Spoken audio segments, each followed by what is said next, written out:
every second and fourth Thursday of the month at noon Mountain, we will be here with a new presentation.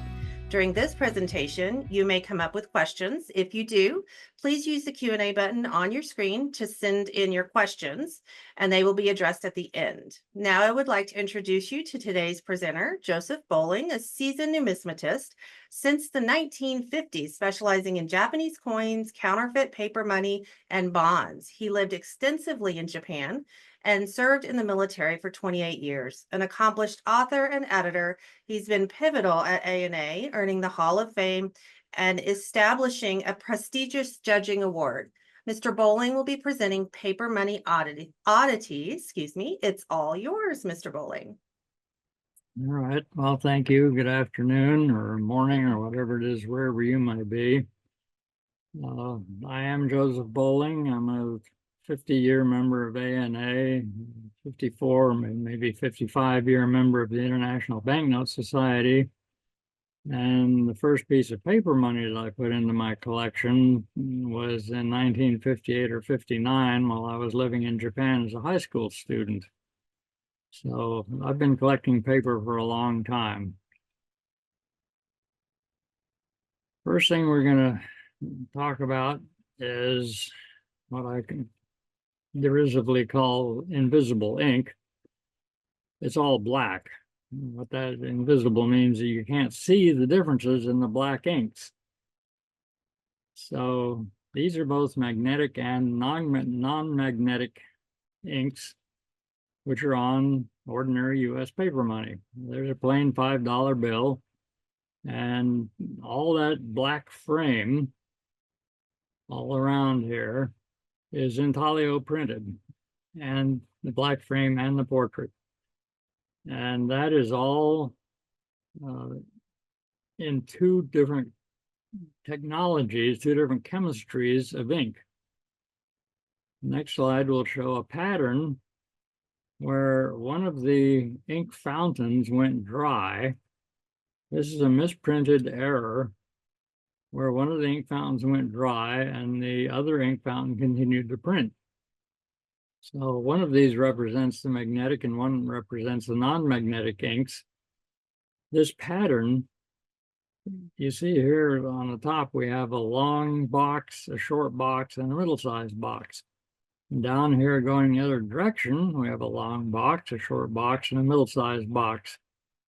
If you put this bill into a bill reader, either end first, and it only reads one edge, it doesn't matter which end you put in because it's going to be reading the same pattern along that edge. And it'll say, okay, that's a $5 bill. I'll give change for a 5. Now, what we have here showing is the magnetic ink. The non-magnetic ink is what's in the corners and along the edge. The magnetic properties of the ink are in these areas that are black on this particular slide. Now here's another one with the same pattern, but the other way around. Now the non-magnetic inks are printing and the magnetic inks are blanked out because their ink fountain starved out. Now, errors like this don't come out of the BEP anymore because they're no longer using humans to inspect the sheets before they go out the door, or actually before they go to be cut. The inspection now is all electromechanical, and things like this are not showing up in any of the more recent series. You can see this is series 1993. I think I have some of these in series 1996, but not much beyond that. Now, there's a different pattern for each denomination. There's the $10 bill, and you see that it does not have the same pattern. It's got 4 blank spaces up here for the non-magnetic ink, and none of them are a long one. And down here, another pattern, the same pattern in the opposite direction. So this one actually did get out and circulate a bit. Most of these that you find in collectors today, in collections, are uncirculated or very lightly circulated because they came out of an ATM looking like that, and whoever received it from the ATM realized that this was an unusual note. There might be some more money in it than face value, and it gets put away and eventually gets into collectors' hands. This one actually did circulate, just like that first $5 bill that we saw had circulated. Now, there's one of the patterns on the 20. And notice I said one of. There's more than one pattern per denomination. I have 3 different patterns on 20s, which means the bill readers have to be able to read multiple patterns for the same denomination. There's a lot of programming that has to be done in these bill readers whenever something changes in the technical characteristics of the notes that are going to be used in them. There's one that only half of the note had ink starvation problems. The fountain was starting to run out, but it was still feeding the right-hand end of the note. There's 2 that are consecutive, and you can see that, again, the left end is dry, the right end is getting dry, but not quite worn out yet. There's a different pattern on the 20. There's another consecutive note. There's yet a 3rd pattern on the 20. There's 100, has a different pattern, of course. And there's another 100 with the same pattern. Now we're going to look at the backs of the notes. In that case, instead of being all black, it's all green. We're talking about infrared transparent and infrared opaque inks. These changes can only be seen under infrared light. There are the differences in the characteristics of the inks. Now, the black ones that we saw look all the same under IR. The faces of the notes have no infrared distinctions. The infrared is all on the backs. Now, I looked for a long time for a way to be able to see these in a way that I could record them. I knew that these infrared features existed because CoinWorld had published an article years ago about new bill readers being provided free of charge by the Bureau of Engraving and Printing to blind persons. And the blind individual could stick a note in the bill and it would talk back to them saying 20, 10, 50. And then they could bend the corners or do whatever it would that they would do to sort the notes out in their wallet so they would know what denomination they were going to be spending the next time they were in a store. Well, at one point, our son was still on active duty, and I knew he was doing night exercises with night vision goggles, and I told him, next time you go out to the field, take some notes out of your wallet and take a look under your night vision goggles and tell me what you see. He said, well, I can do better than that. I have a camcorder that takes pictures using IR, takes pictures in the dark. I said, well, that's marvelous. So the next time I was out to Colorado Springs to see him, he was at Fort Carson at the time. I went into his closet with a bunch of notes and his camcorder and started taking pictures. And this is one of the pictures I took that day, which shows the baseline that's used on all of the IR reactive notes. Now, what you're seeing here is a regularly printed note. It's all green is on the note if you look at it in white light.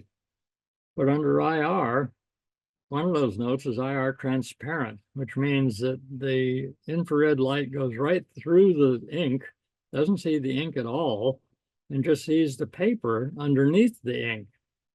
Now notice this transition band here on that side and a little bit down here. That's an artifact of the Giore presses that we've been using for a long time at the Bureau. It doesn't give you a clean demarcation between the 2 inks. The Super Orloff presses that are replacing the Giore presses do give a clean break between the two inks. So if you looked at a super Orloff note under IR, you wouldn't see this transition zone. That transition zone will be significant in a moment. Now that's, as I said, is the baseline, which appears on every denomination, and on the 20, that's the only line. Here we have the 5 and the 10. And you see they have the same baseline, but then they've got a wider double width line out to the right in different locations, depending on whether it's a 5 or a 10. Here we have the new colorized 5, and you can see that the ink that makes the 5, that violet or purplish 5 on the corner of the notes, is supposed to also be for people with low vision capabilities, is also IR transparent. It also fades out under the infrared illumination.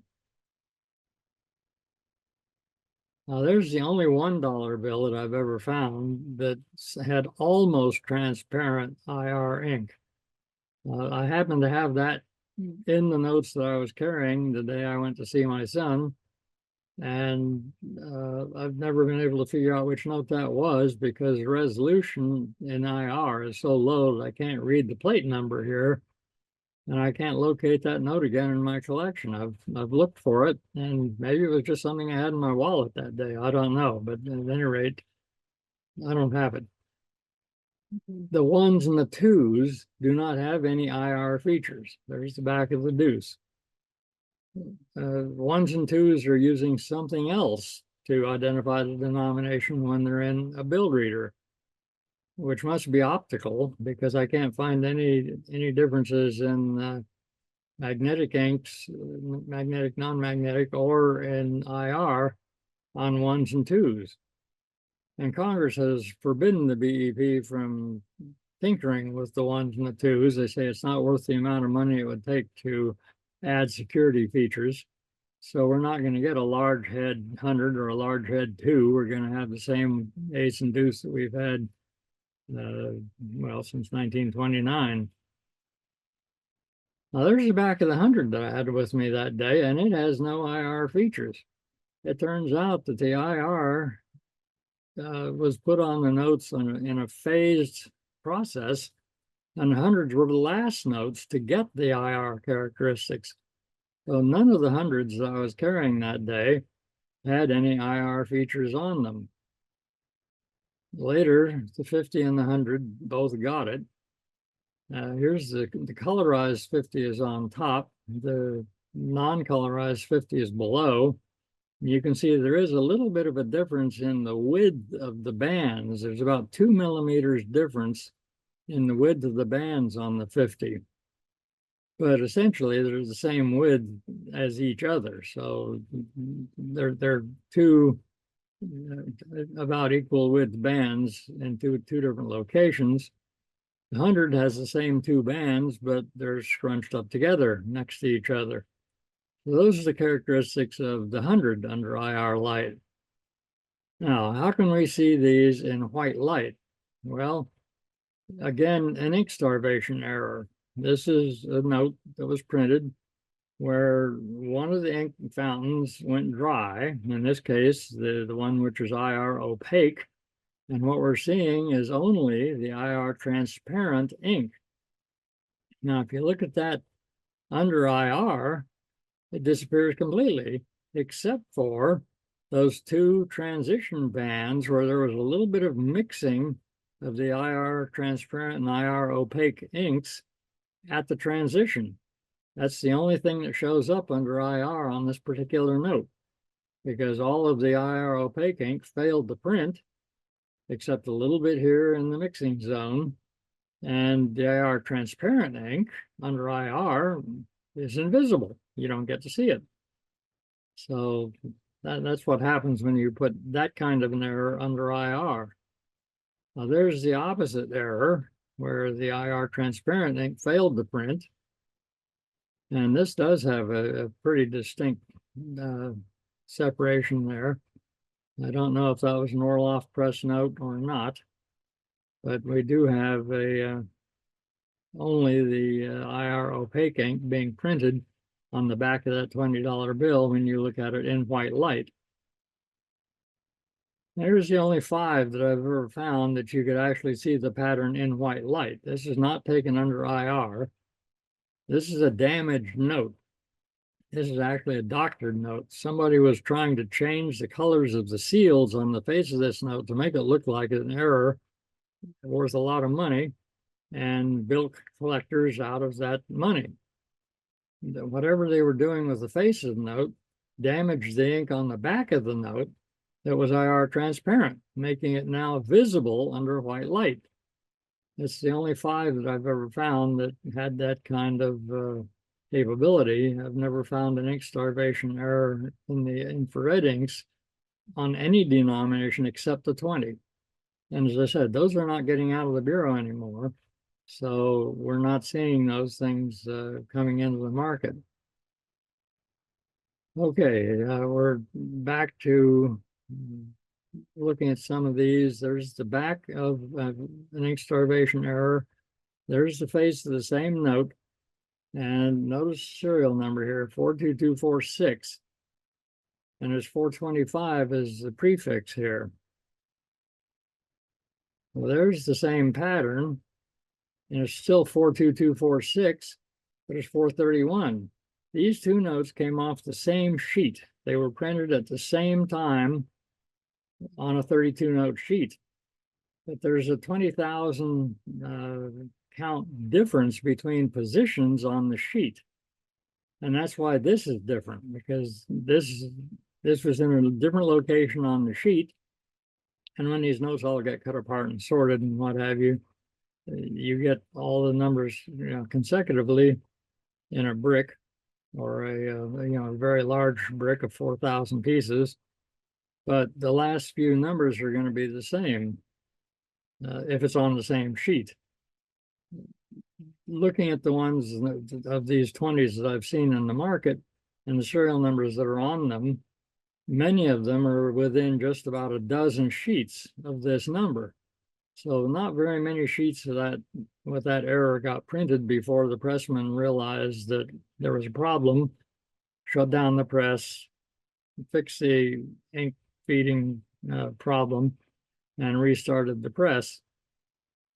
There are 2 different groups of them. They're not all in the 42246 range. They're from different feds districts, which means that they were printed at different times.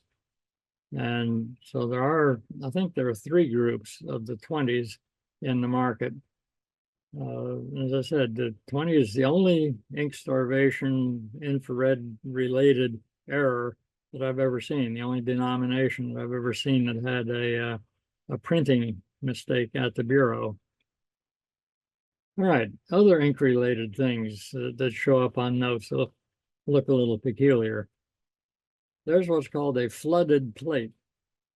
Before they start printing, they flood the plate. Now, I don't know why they flood the plate, but they print a couple of sheets or a few sheets with a flooded plate before they turn on the wiping mechanism. If you remember how intaglio notes are printed, the engraving is in the plate, and the entire plate is inked, and then the ink is wiped from the top parts of the plate, the parts that are not engraved. The ink is wiped off of that part of the plate, leaving the ink only in all the crevices, grooves, portraits, etc., that are engraved into the plate. Well, at this point, that wiping has not occurred. Now notice the IR transparent ink band that goes all the way from border to border, whereas the flooded part doesn't occupy the entire note. So this sheet of notes that was printed with a flooded plate was supposed to have been discarded, but ended up getting in the exit pile of the notes coming off that press, and went through the whole cutting and numbering process and got into circulation. As I said, came out of an ATM, and somebody saw it and put it away and got it encapsulated and put it into the collector market. Well, there's a 50 from a flooded plate. What these white spots are here, I do not know. And I don't know what they represent, why they don't get any of the ink. But again, the IR transparent bands are going border to border, and the rest of the flood doesn't cover the entire area of paper that is available. There's 100 same way, with flooded plate error. And again, these don't get out of the bureau anymore. What's this series 2006 on this one? So at least up to that point, some of them were. And there's a one, and again, no IR related inks apparent on that note. The ones and twos don't get them. Now, there's the face of a one that was also printed from a flooded plate where the ink on the face is black, primary ink. So all the black printed except for those 4 boxes. And again, I don't know what those 4 boxes represent. But this note got the seals and serials, and it's a star note, for heaven's sake, which means it's supposed to replace an error note, and it became an error note itself. The fellow who owned that went to the bureau and said, please look at this and tell me, is this a legitimate error, something that you guys did?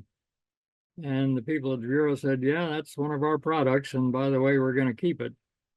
And his lawyer talked to their lawyer, and their lawyer talked to the bureau and told them that, hey, it's numbered, it's sealed, it was put into circulation, it's not public property, you can't confiscate it. And the guy got it back. I saw this note and photographed it at Memphis several years ago. It's been a long time now since there was a Memphis show. And he wanted a lot of money for it, up in the 5-figure range. Now, I don't know if he ever sold it or not. Nobody was biting at that price. But it's the only one of these I've ever seen. All right, let's talk about offsets. This was what happens when the press closes with no paper in it, or a folded piece of paper. When this note was printed, the note ahead of this one was folded. The paper was folded up so that you had part of the press bed exposed with no paper on it. And the image that was supposed to be printed on that sheet of paper got printed on the bed of the press. The next note, the next piece of paper to come in did not get folded. And that wet ink on the bed of the press printed on the back of that note at the same time, printed on the face of the note at the same time that the back of the note was being printed. So this is what should have been being printed on the back and got printed on the press instead. Next sheet of paper picked up this on its face. Notice it's a mirror image. ONE for one. And the pyramid's on the wrong end from what you normally expect when you see this with the back up. It's exactly what you'd see if you held this note up to a strong light and saw the ink on the back of the note showing through the paper.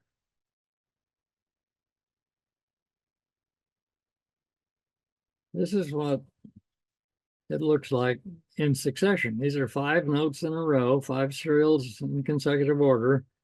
You can see that the first one is quite bold. And then the second one, there's still some ink on the bed of the press, and it prints on the next note, on the next piece of paper, in slightly diminished form. And then again, more diminished, and even more diminished, and finally it just disappears. If somebody offers you offsets like this that are consecutive, and they don't show this kind of gradual fading, you're looking at something that somebody made on a desktop printer. Because a legitimate error of this nature should look like this as you're going through a pack of notes, or if you got 2 that are close to each other in serial number. This is what true wet offset looks like. These little gray spots here are the wet ink offset from the next sheet of paper. These ones that we saw back here, people often talk about, all right, you print a note and the ink is still wet and the next sheet comes on top and the next sheet comes on top of that. And after a while, there's a ton of them there. And you can literally be a ton of them when you get the output of the long print run. And these are transferred from one note to another note. Well, that's not what happens, because this ink dries fast enough that it doesn't transfer like that. You can only get that kind of a transfer when all that ink has been deposited on the bed of the press, not on the next sheet of paper underneath. This is all you get from the next sheet of paper underneath. This black ink is from the sheet that was next to this sheet in a stack. And that's almost invisible to the naked eye. I mean, this is 20 power magnification. And you're not going to see that wet ink transfer under normal circumstances. This is one of the worst cases I've seen. Most notes at this magnification don't show any of this or show very, very little of it. This one happened to show more than usual, and that's why I'm using it here as an example. Now, what's all this garbage in here? Well, as I said earlier, intaglio printing uses a wiping process to remove the ink from the surface of the plate, leaving the ink in the grooves to be printed.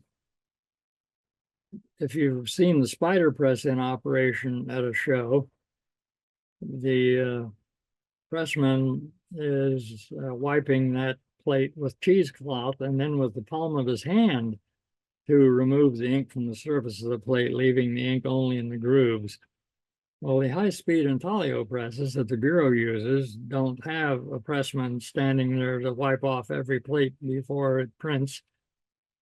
They're wiping the ink with high-pressure water, sluicing across the surface of that plate. And that water has a tendency to pull some ink out of the grooves and deposit it on the surface where it's going to get printed. That's called feathering. That's a specific term that's used for this kind of what you see on the finished note after it's come out of one of those high-speed presses. That's a diagnostic for a genuine note. If you got a note that you suspect might be lithographed instead of intaglio printed, look at it at high magnification and see if you can see ink sitting on the surface of the paper, which this is, and feathering along some of these long lines. And if you see that, then you got a pretty good idea that you're looking at a genuine note. All right, let's talk about changes in colors. What happens to notes when they're in circulation? Here's a British Columbia $1 note, normally in this shade of red. And you can see it's got other colors in the tints here. It's got a bluish violet here and sort of a dull green down here. Hard to tell what's down here because there's some of the red overlaying it. That's what the note normally looks like. Here's one that changed color in circulation. You can see the bluish violet and the green are still there. It looks like this was actually green down here as well. But all the red has turned to brown. I sent these two notes off for X-ray fluorescence testing to find out what the composition of the inks was, expecting the report to come back saying the inks have the same composition. This one just happened to be exposed to something in circulation which made it change color. Don't know what that might have been. Since it's uniform, it either would be light struck or laundered. And since there's the same changes on the back of this note, that means it's probably laundered. Well, the report did not come back saying that the inks were the same. The report came back saying that the red note had a lot of titanium in the ink, and the brown note has a lot of zinc in the ink. Well, that surprised me because I'd never seen another brown note, so I wouldn't expect that they would have had different colors. And the dates, if we look at the dates here, they're both the same. 1 January 42. a little hard to read the date here because the laundry process took away some of the black ink. But it's the same date, 1 January 42. All right, here's block golf. And the other one back here was blocks foxtrot. What happened in 1942 in Britain? There was a war on. The Britons wanted the titanium out of this ink to make steel with. So they changed the composition of the ink from a high titanium ink to a high zinc ink. Zinc is a lot cheaper and not needed for making steel. And that's what we ended up with in the ink in this this block, just as the following block of the run of these notes. Surprising result, but I don't think that the composition change had anything to do with the change in color. It might have made this one a little bit more susceptible to being changed to brown, but it's the only brown one I've ever seen. So not very many were exposed to whatever chemical got onto that note. There they are, side by side. Now here's another example. This note should be this a lot of pinks in it and the green frame. Well, down here, the green frame is still there, but all the pinks are gone. The yellows that are up in here are still showing here, the yellows and browns, but all the reds have disappeared. That's typically caused by light exposure. It gets left under glass on somebody's countertop or shown in a shop window and gets a lot of sun on it, and the red fades away. There are 3 varieties of this note. This was the first one, and then the second one was a lot more green, and the third one was violet. But the color of the imprint here tells us exactly which one this one was. They're both with the blue imprint. The next one that looks somewhat like this had violet for the imprint. So we know that this is not a violet note that changed color. It was this one here. And again, probably from being light struck, because there's not much difference on the back. These are 100% lithographed notes. There's no intaglio on these notes. They were printed in North Vietnam during World War II. Now here we have a typical color change from green to blue. Green is composed of blue and yellow mixed. And in this case, something got on this note, probably light, that made the yellow fade away, leaving only the blue. Well, probably not light actually, because the back had the same change. So again, this is probably a laundering process that affected this note.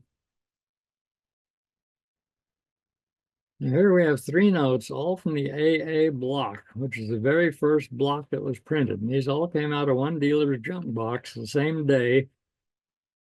I found this normal note that has gray-green throughout. Down here, the gray-green turned to yellow-green. And on this note, it turned to yellow-green only on this end of the note. So these were 2 examples of color changelings, which I picked out of that same junk box, all from the AA block. So they're all the same age, all circulated about the same degree. Just shows you that strange things can happen to notes along the way. Here's another one which went from red to not quite brown, but a sort of a brownish maroon. This was billed as an error note in Ward Smith's collection. When Ward died and his collection was auctioned by the money company in Los Angeles, all of his error notes and counterfeits, all of his counterfeits were placed in one lot. And I bought that lot. And this was mixed into that lot as a counterfeit. But it's not a counterfeit. It's a genuine note, which is a color changeling. There were more than one of those color changelings in his, quote, counterfeit lot. The other one wasn't this type note. It was a different type note. Most of the ones in that lot were, in fact, counterfeits.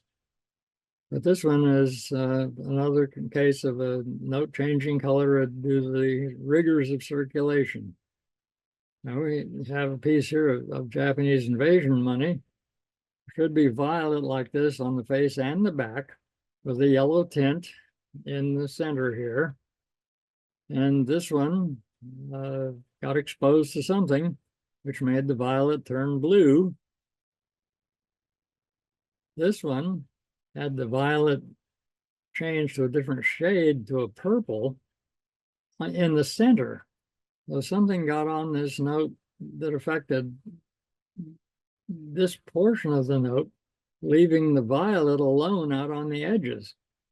And on the back of this note, what should be violet is now fire engine red.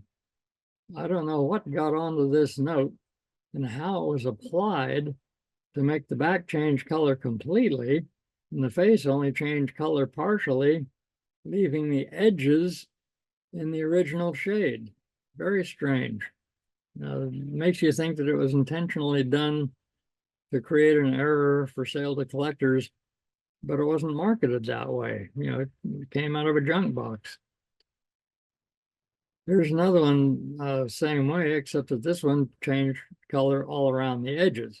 Now, this one was obviously in a pack of notes, and some kind of liquid got on the edges of the note that changed the green, that's the normal note up here, changed the green to black.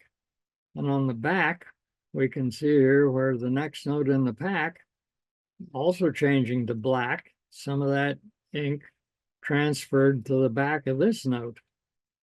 So these are both the same note, face and back.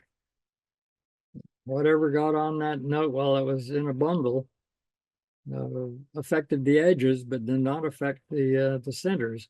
Makes a very striking looking note. I mean, this is a gorgeous note the way it is, but that's not the way it was made.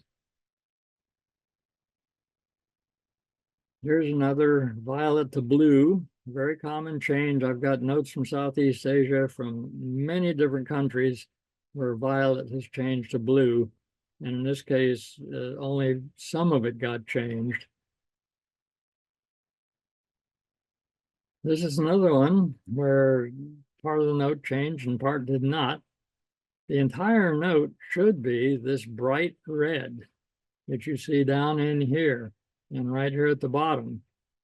But something got on this, a little bit of red up here still. All of this around here and around the bottom and all the way to this corner, that red turned violet.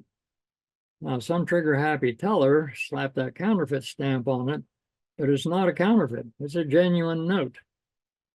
The same thing happened on the back. You can see that the corner up here is partially red. That space down here is still partially red. We got red across the top here, but all the rest of the red, all of this violet should be red. Now, the Mounties jackets did not get affected. That was a different kind of ink. Whatever it is that got on this note affected the intaglio inks, did not affect the lithographed inks, because this is printer, the center here is printed by lithography. And again, a big counterfeit stamp across the back, but not a counterfeit note. Here's another red to brown.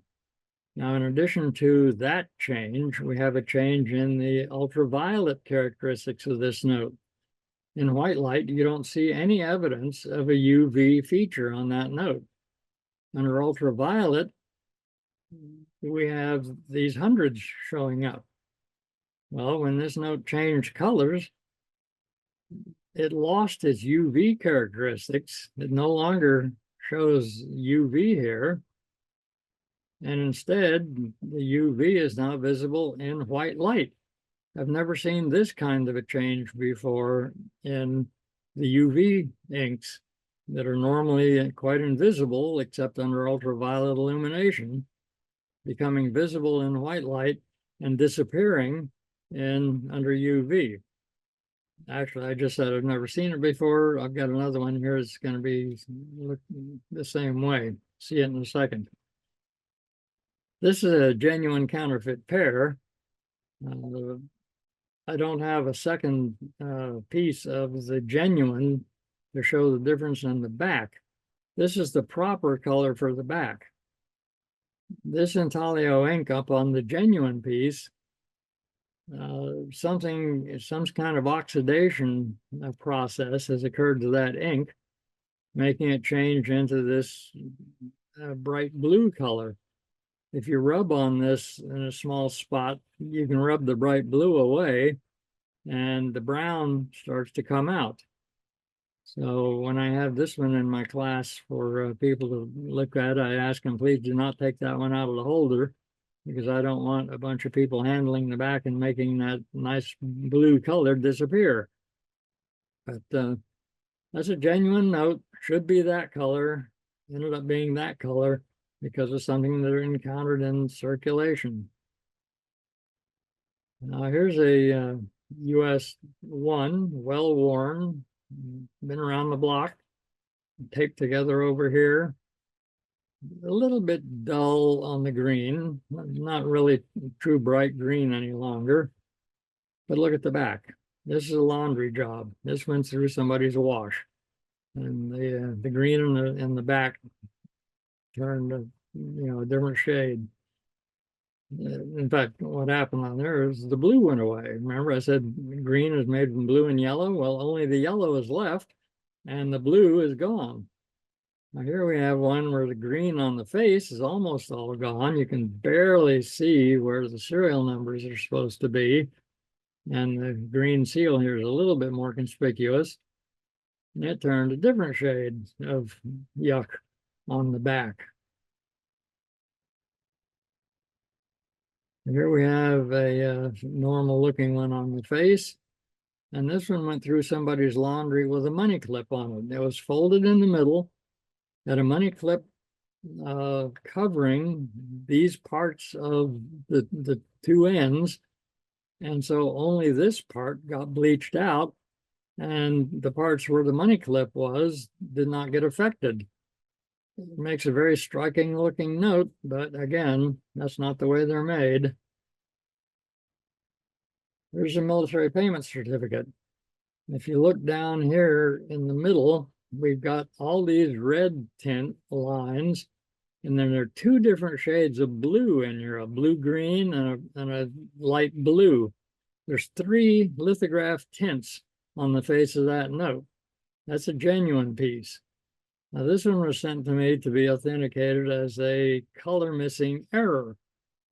Well, the red is completely gone. You don't see any of the red wavy lines anywhere. And both blues are still present, although the shades look almost identical. It's very difficult to separate the two blues.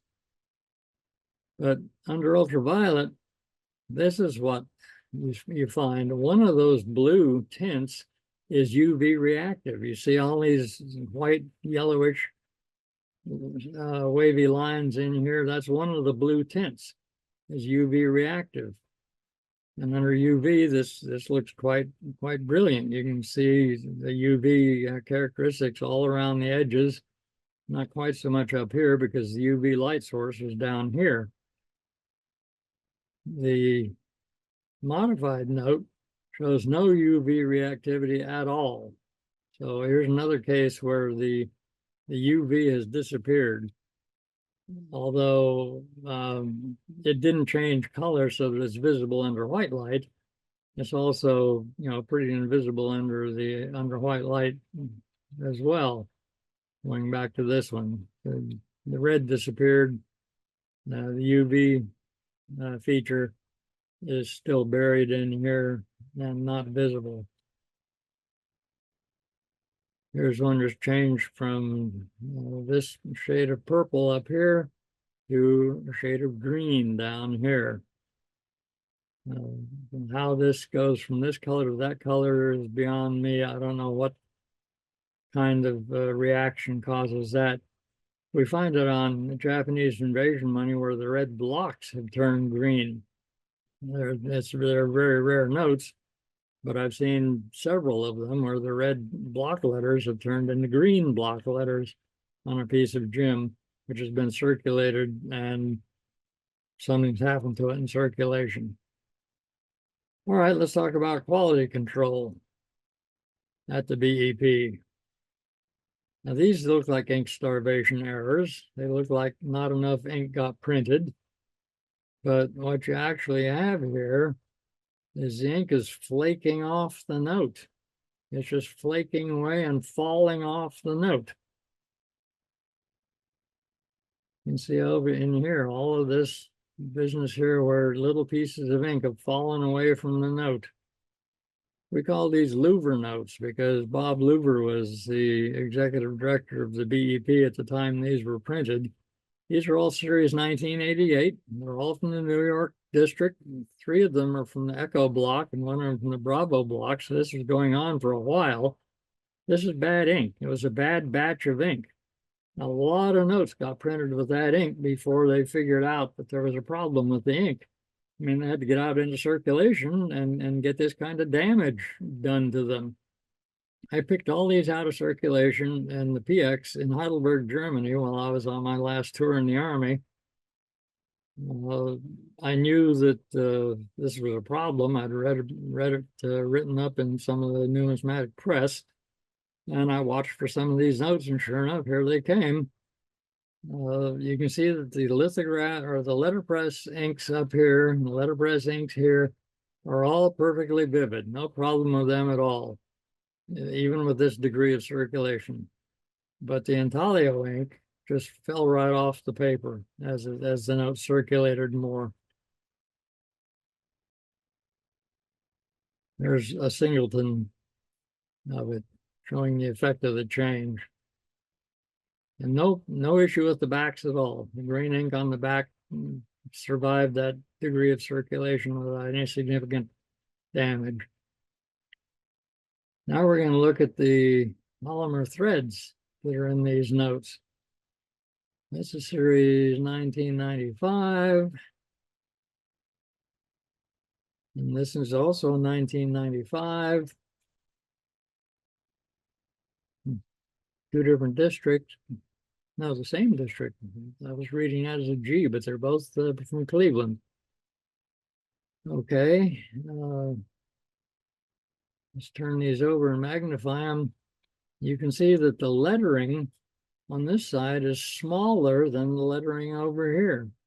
This is not actually a bureau problem. This is a problem with Crane, the company that makes the paper. Whoever's providing the polymer threads for them is not providing consistent results. These both have the silk threads in the paper. You can see the red and blue, well, we call them silk, but they're actually polymer these days in the paper. And we also have the same issue on the 10s. In this case, the small one is on the left and the larger one is on the right. I didn't look to see what series these were. Now, paper change, the paper itself. See this, the screen pattern, which I called the screen door pattern, composed of horizontal and vertical lines at right angles to each other. The same kind of screen that you would have on your back door to keep the flies out if you're as old as I am. That paper showed up in the large head hundreds when they first came onto the market. And the first one of those I received at a bank, I held it up to the light and looked at it because I wanted to see the watermark in the large head 100. You know, the watermark was new in that note. And I saw the paper and I said, this isn't our banknote paper. What's going on here? And I asked the teller, are you sure this came to you through banking channel? And she said, oh, yes, that's, came right from our paper money provider at the Fed. No issue with the note. And in fact, there wasn't. Now, this is a 20 that I'm showing this in, but the paper showed up first in the hundreds. I didn't know what to think of that. It did appear, in all denominations eventually. And then one day, the paper changed, the screen changed. This one doesn't have the horizontal and vertical lines. It's got what I call a checkerboard design, alternating light and dark spots. And you can see diagonal lines coming down through here as those align in a checkerboard pattern. If we go back to this one, what you have instead is horizontal and vertical lines. Well, the Bureau got surprised by this as well. The Secret Service were the first ones to learn about it. One of their offices in Los Angeles contacted Washington, said somebody's passing $20 super notes out here. And they flew a couple of guys out to look at it, and they said, well, the notes are genuine, but the paper is definitely different. They went back to Crane and asked about that, and Crane said, oh, yes, we changed the screen on that line. Did we forget to tell you? So eventually, all the denominations showed up with this change in the screen pattern. And up until these large head notes with the watermarks in them, we'd never had that kind of a pattern. If you go back to the $5 pieces that we had here, you can see a very, very faint screen pattern in here. And you only see the horizontal lines here, which of course are vertical when the note's set up right. But you don't find a screen. You can see the lines, which do represent the screen that paper slurry was laid on when the paper was made. The water all passes through the screen, leaving only the fibers sitting up on the surface, and eventually it turns into paper. But that almost screenless paper is what we've been using for decades, that I didn't see when I saw my first one that had that screen in it. And I said, is this really real? It doesn't look like our paper. Well, turns out it is. All right, let's talk about people that are making some of these odd notes to get your money. Here's a case where they made this black seal, and this pair of black letters up here turn green. And down here, the green seal and letters turn blue. The blue cereals here match the blue cereals here.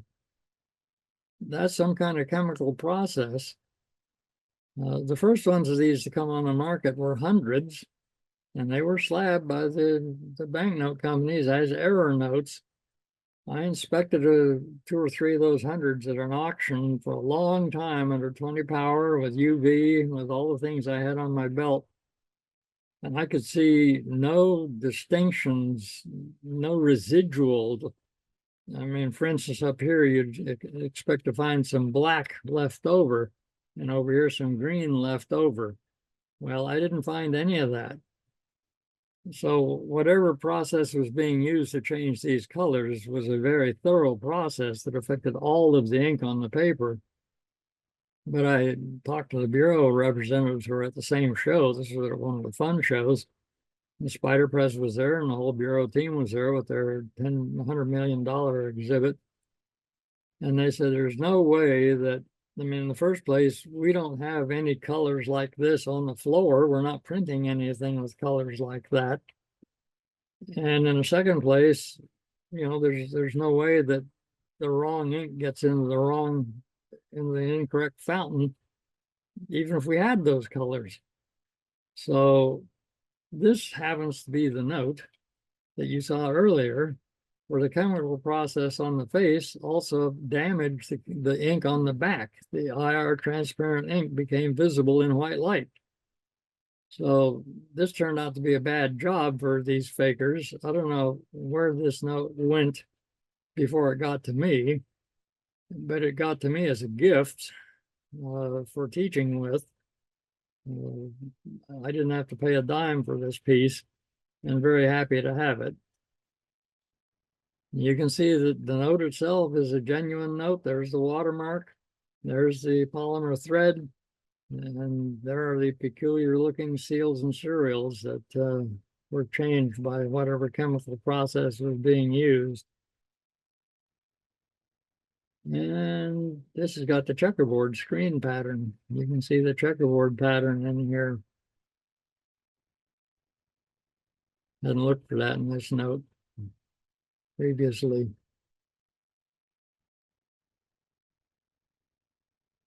There's another one where only this seal was changed from black to green, but it's a different green than this. It's not the same shade. So if this were truly an error where the ink for this seal got into the fountain for this seal, then they should be the same shade, but they're not. And whatever they did to this note made the paper so brittle that the note's falling apart. So again, this is something that was done for fraudulent reasons to try to get into a slab to make $100 bill worth several $100 or maybe $1,000 as an error piece. Here we have a perfectly ordinary United States Series 1953 deuce, and it's got a full face transfer on the back, an offset, full face offset. But what do we see that's wrong with this? It reads right. It doesn't read in mirror image.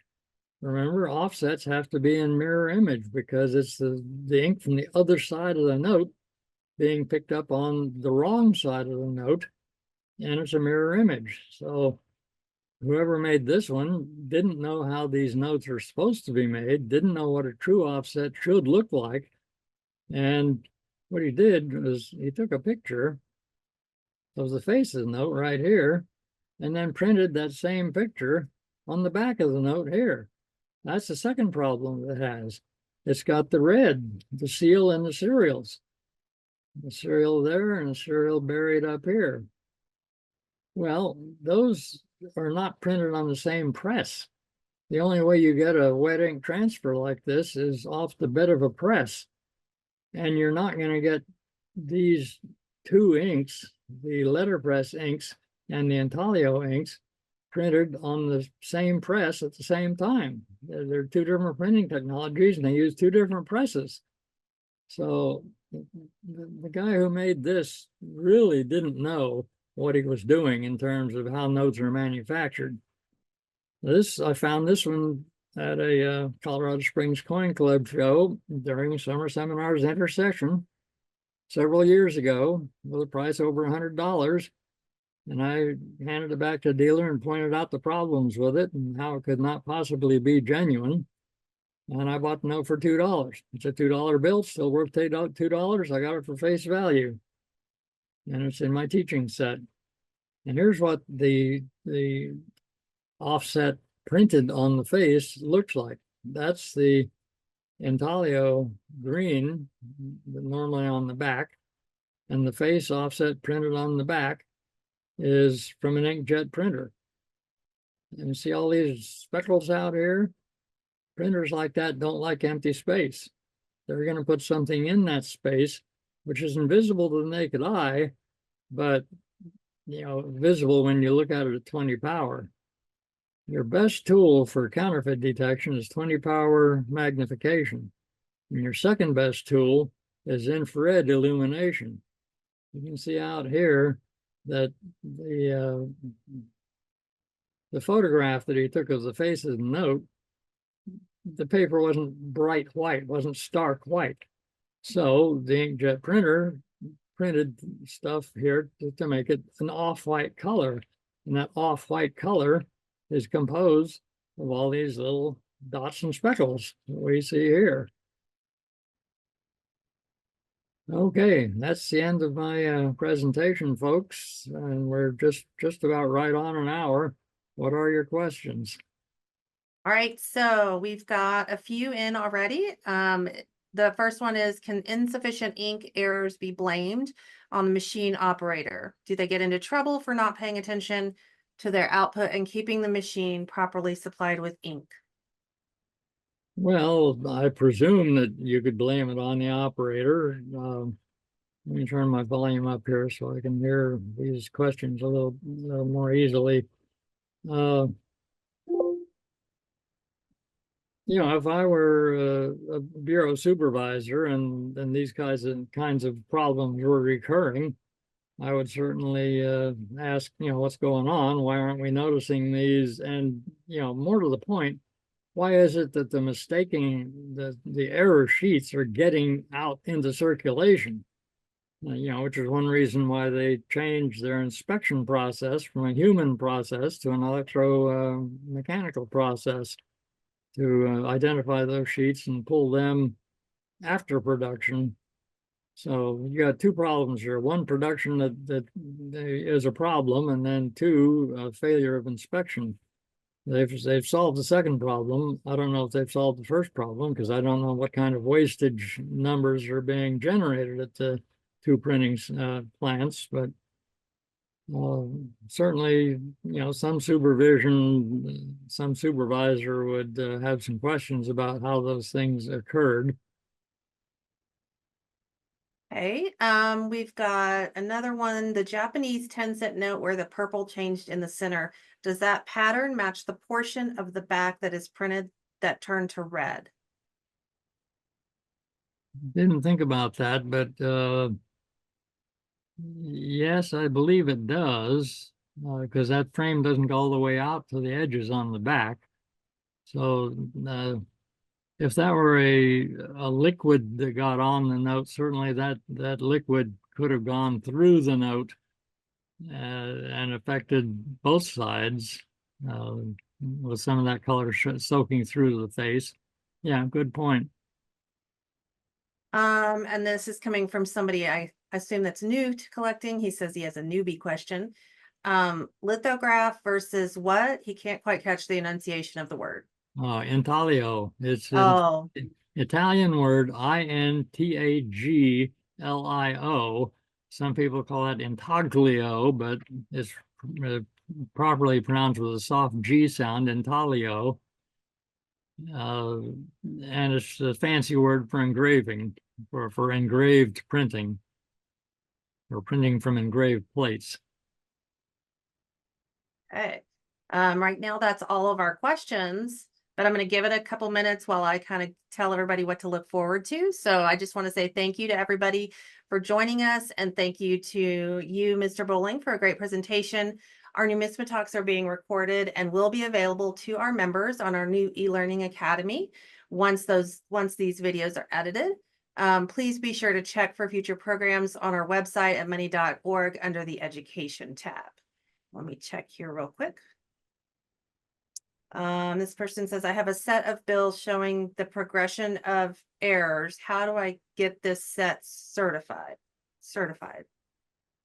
Well, you'll have to send them in as individual notes, but send them in as a group and ask them to treat them as a set, that they're going to charge you on a note by note basis.